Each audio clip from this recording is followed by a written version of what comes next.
The apple right now, see how Mugu. Come on, sit down. Yeah.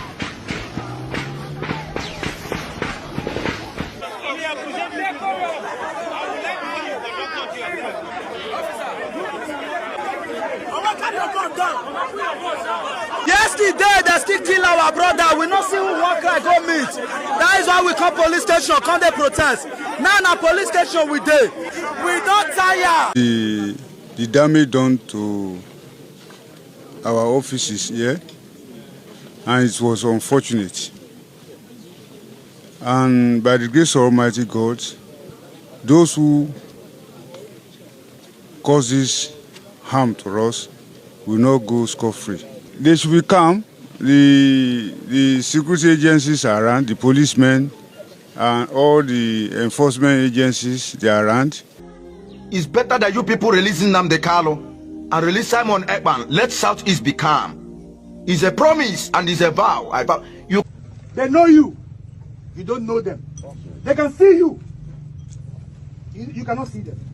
They have already called themselves on the phone while we're coming. You can never you can never quench light, fire. You can never quench fire with fuel. There's no way you can quench fire with fuel.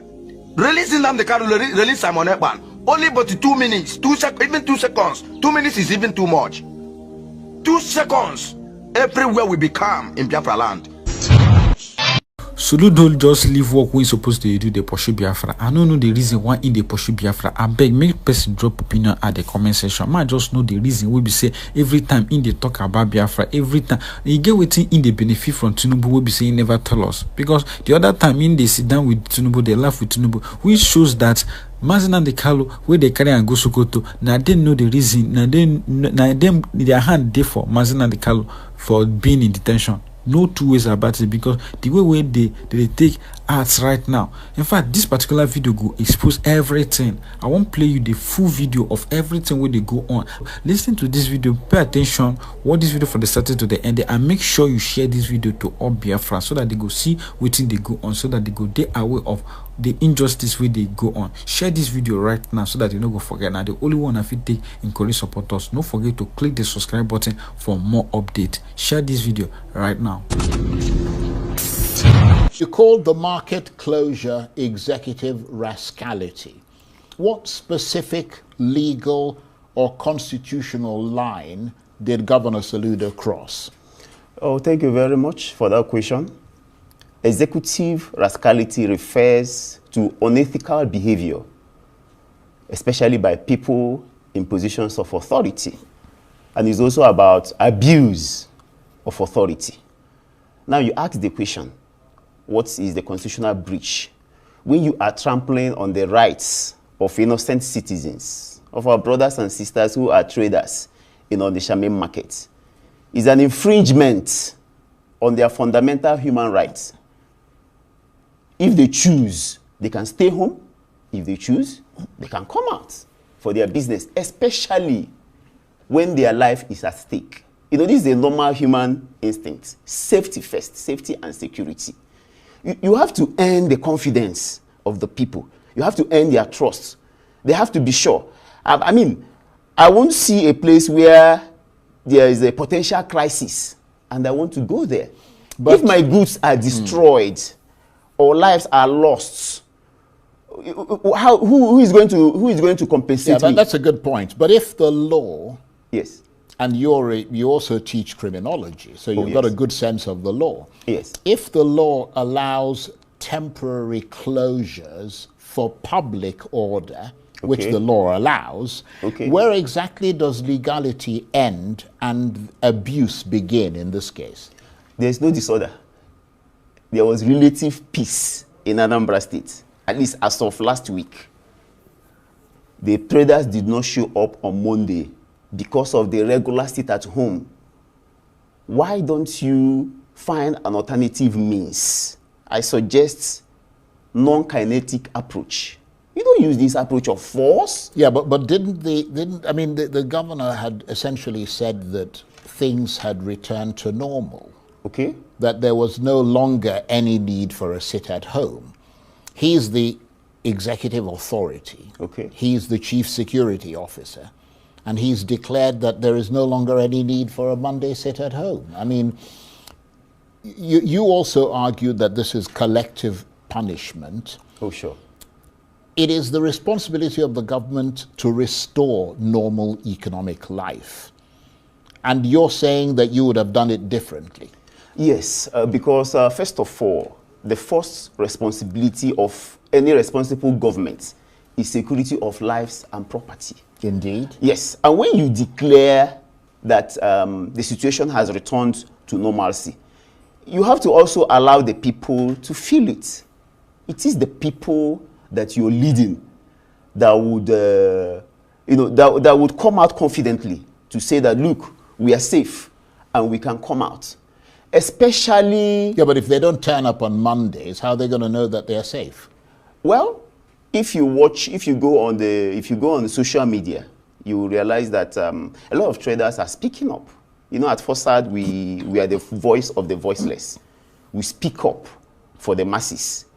Majority of the traders say that most times they come to market on Mondays. Markets open on Monday, but they don't have people who are coming to buy because of that air of insecurity. There's fear in the air that, look, if we come out, something will happen to us. The transporters are not even working. Yeah, but can I ask you this? Yes. Can fear be allowed to veto state authority indefinitely? That's the question here. At what point does accommodation become capitulation to violent state actors? I mean, the governor has to at some point say this has got to end. Yes. If you want it to end, you should use non-kinetic approach. First of all, you must bring the stakeholders together. This is a gradual process. It's not something that you use force and you come out and shout orders. Don't come to market. If you don't show up, if you don't open your businesses, we are going to shut it down. We are going to pull it down. No, you don't threaten people. The first question I want to ask, rhetorical question. Few months ago, will Soludo give such an order while he was campaigning for his second term? I have no idea. As you said, it's a rhetorical question. Of course, I know he will not. He will not, because if he does that, he might lose the election. If he threatens the traders in Onitsha main market that was established since 1506 by our forefathers. And another question I also asked is, did you consult the Obi of Onitsha, the revered monarch, Igwe Nemeka Achebe, the first-class traditional ruler across the Niger? Did you consult him? Presumably your contention is that he didn't. No, he didn't, because we have investigated. We have our members in Anambra State. You know, we have members in all the 5 states of Anambra State and in the diaspora. You know, so he did not. You should consult the traditional rulers. You know, this amounts to disrespect and disregard for the revered traditional ruler, and by extension, the people of Anambra State. Nobody is in support of sit at home. Personally, I'm not in support of it. Soludo by himself gave a figure to the losses that we incur every Monday, and he put the figure at 8 billion. Now multiply 8 billion by 1 week. By 1 week. That will give you 56 billion naira. Yeah. And again, you are also endangering the lives of the people. Look at yesterday. There was gunshots in the air. They were shooting canisters. They were tear gassing people. And most of these young people who are in their productive age, this is their only means of livelihood. There are daily income earners in that Onitsha main market. There are people who have perishable goods. There are people who took loans. Why don't you just engage the people? Engage the people and don't take this cocky stance. You may well have a point there, but there are people, I mean, you frame those traders as essentially victims. Yes. But aren't there some traders who comply with that sit-at-home order out of sympathy or out of politics? In those circumstances, how should the government separate fear from political protest? Oh, first of all, you saw when he came to the market with a retinue of security personnel. Why don't you bring those security personnel every Monday and let the people appeal to the people. Make use of the media, both the traditional and social media. I've not seen any jingles on air talking about, please come out on Mondays. Anambra is safe now. You know, those kind of campaigns that they engaged when he wanted his second term. Why don't you go to the markets? And you can also incentivize the people. You know, give them incentives. You can say something like, you can do something like, maybe the first 500 people to open their shops on Monday, they will get that 5 kg bag of rice. You know, I'm giving them because that's not free of charge. You know, when you do that, you will see that gradually. That's a good consultancy, actually. People will start coming out. Maybe this Monday, you see a few people, they will come to see. And they will notice that all those armored vehicles are there, you know, positioned strategically as security measures. You will see people, they'll start coming. The next Monday, the number will increase. This is a gradual process. But let me ask you this, okay? I mean, because, as you said, closing on Onitsha main market for a week may admittedly inflict economic pain. Yes. You know, maybe greater than the Monday sort of sit-at-home economic pain. But do you agree that it might also deter sort of armed enforcers by showing that the state will not be paralyzed? Is there no deterrence value there as far as you can see? Well, the non-state actors are there in the southeast. We can't deny that. They've been operating, there has been kidnapping, there has been banditry, and which is also an indictment on the government because it's their responsibility to protect the people. But what we are saying at FOSAD is that this approach is very wrong. We are not supporting non-state actors, but now your approach now is worse than that of non-state actors. Well, how does the governor earn legitimacy as the chief security officer of the state under what I might call active coercion by armed groups? In other words, if a governor cannot compel markets to open, what stops any armed group from dictating policy by fear? I mean, isn't that a slippery slope here? It's a very sensitive issue, you know, and that is why we are calling on the governor to revisit this is a directive of closing the markets. And he even threatened that, you know, if he comes back on next Monday and the shops are not open, that he will also extend it again by another 1 week. You know, your question is valid. You know, we don't expect a governor who is the executive, who is the chief security officer of the state, to fold his arms and watch non-state actors take over. You know, that's where you need to consult with all the stakeholders. The traditional rulers are there. The market women are there. You come out and appeal to them. You don't use force. I keep stressing that point. But look, this approach is very wrong. Wasn't there consultation over a period? I mean, it may not have happened immediately now, but over a period of time about how best to deal with this situation, which is why they've, if you like, graduated to this point where the governor feels reasonably confident that security has been restored. I mean, let me put it this way, because if the closure worsens hardship, you blame the governor. Oh, sure. If he does nothing and commerce collapses, do you still blame him? Well, commerce has not collapsed. The Anambra people, the traders in the southeast, and even the workers, all of them are used to that abnormal sit at home every Monday. They have adjusted, but that does not mean that the sit at home should continue. That is why the governor should find an alternative means. You know, you cannot just come out and, you know, propaganda does not equal leadership and say that the state is safe. You know, if the state is now safe, why are the members of their families are out of the country? Majority of them are in London, in the United States, in Canada. Their children and their family members are not residing in Anambra State or even in Nigeria. You know, so if you say that the state is now safe and you have solved the insecurity problem, we should expect that you start by your families. There are also traders in Isuofia, his hometown. Why don't you just, you know, sit with them and also, you know, convince them to start coming out every Monday at the markets. You know, test them. I've also given an opinion here, a suggestion that you can also use incentives. Okay, the first 500 people, the first 100 people, you get a bag of 5 kg rice. It doesn't cost anything. We see them sharing that during campaigns and all whatnot. So our problem is with the approach that he's using. And you have seen what it has caused within these 2-3 days. We have seen the protests. We have seen that it has rendered young people idle. And do you want them to go into crime?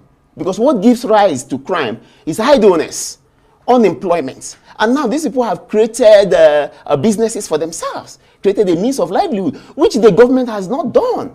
You know, is this how we are going to have the Dubai Taiwan that he promised us during his first term? That we didn't see any sign of that. We didn't see infrastructures. Look at that market. If you look at the videos we are seeing on social media, even on Arise TV, you see that market requires a kind of retouch, build infrastructure like we see in Ariaria market. There's a video that came out this morning on Twitter where we saw the governor market is in Abia State. Right. That we saw the Abia State governor, engaging traders in area markets. And, things were flowing well. And we see again that Abia used to be the worst state in the south. It's the people that will decide. It's not you that is the leader. You cannot set exam, write exam, and score yourself. When you hear the way people are appreciating the governor of Abia State, you can see that he has really done, he has done a good work. Yes, if you have done a good work, it will reflect in the lives of the people. So if there is security in Anambra State, I bet you, Charles, you don't need to force people to come out. They will come out on their own. Right. They are the ones losing every Monday. Indeed. If they are losing 8 billion every Monday, you can imagine. And some people come from, this is the biggest market in West Africa. People come from outside the country and other states to buy, to sell, to transact business. So most times they come on Sunday. When they come on Sunday, they wait. After that Monday, Tuesday, they do their business. Majority of them are stranded in Anambra State right now. Well, let me ask you this, because we're almost out of time. What is, from your perspective, the single time-bound plan that you think can restore Monday's commerce without rewarding those who enforce fear? Consult with the stakeholders. This is a gradual process. Shops are always open on Monday. I keep emphasizing on that because we have investigated that. But the majority of the people who want to transact business, they don't want to show up on Monday. So you can't just open your shops and there are no people coming to transact business with you. That is why it's called buying and selling. In Anambra State, majority of us are traders. So the best way, the best approach, and we are appealing to Soludo, reopen the market first. Reopen this on the Shaman market. I heard that he had a media party today. You are putting the cart before the horse. Why? You should have done this first. You should continuously. It's a continuum. It's endless. You continue engaging the people because this is what leadership is all about. Okay. Leadership is about having followers and earning their trust. Right. Okay. Once you earn their trust, that their life is safe, their goods safe, their shops, nobody is coming to vandalize or destroy their shops, and that you have really curtailed the excesses of these non-state actors, people will come out. Okay. So you people have already planned a way to come and do as usual. You people have come again to set houses ablaze and pack some properties the way you people do. Criminals. Criminals that are calling people criminals. Criminals that are calling the owners of the land criminals. Please hold on, I don't want making long like that. The full video there on my channel. Don't forget to share this video to everyone on every social media platform and click the subscribe button for more updates. Drop your opinion at the comment section.